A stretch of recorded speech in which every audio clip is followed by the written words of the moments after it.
Hello children, how are you today? Now let's start today's lesson. Open your book on pages 22-23. Қайырлы күн балалар, кітабымыздың 22-23 бетін ашамыз. Сол беттегі барлық жаттығуларды менімен бірге орындаңыздар.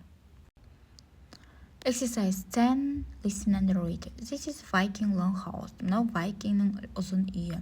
The Vikings used to build their houses with sticks and mats. Vikingдер үйін таяқшалар мен балшықтардан жасаған. Just one room, no bathrooms. Тек қана бір бөлме ма? Жуынатын бөлме жоқ па? No, people wash it in a wooden bucket or in the nearest river. Жоқ, адамдар ағаш шелектерден жуынады, немесе жақын жердегі өзендерге барып жуынады.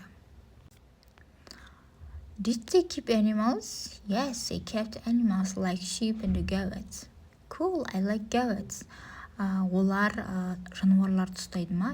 Олар жануарларды ұстайды. Қойларды, ешкілерді ұстайды. Керемет, мен ешкілерді ұнатамын.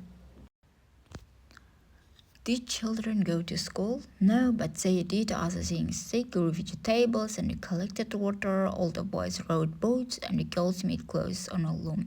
Балалар мектепке барады ма? Жоқ, олар басқа нәрсемен айналысады. Олар көкөністер өсіреді, су жинайды, үлкен ұлдар қайықпен жүзеді, және қыздар тоқыма станогы арқылы киімдер жасайды. Viking children did find stuff. No, let's go outside. You can try some of the things that Viking children did.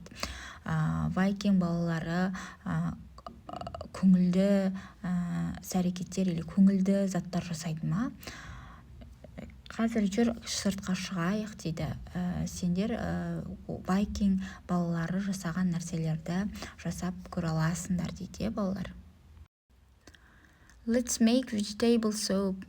Oh, look, a goat. Come here, little kid. Oh no, the goat knocked me into the mat. That's all right, Daisy. The river is just over there. The Vikings washed in the river, so why don't you try it? Балалар көкөністер сорпасын жасаймыз дейді. О, қараңдар, ешкі, мұнда келіңдер балалар деп жатыр. Сосын Дейси айтады, мені ешкі балшыққа итеріп жіберді, ештеңе етпейді. Дейси, жақын жерде өзен бар.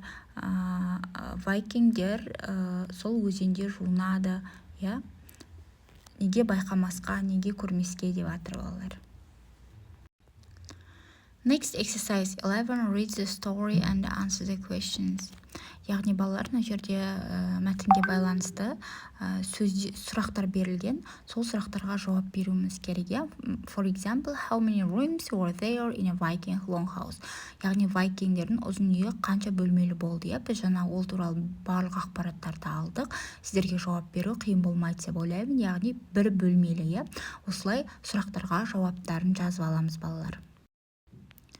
Next exercise 13. You were in a Viking day school trip.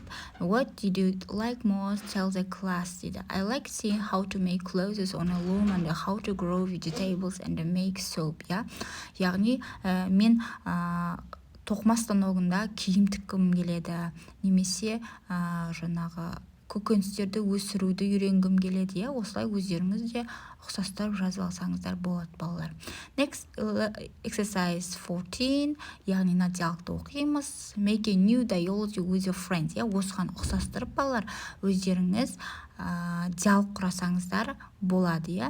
Бұл диалог мысалға мына жерде Вайкингның жаңағы үйі туралы болған. Сіздер де басқа, мысалға мен сіздерге бір нұсқаны қалдырдым. Ancient Romans Day. Осыған қарап жазылсаңыздар болады.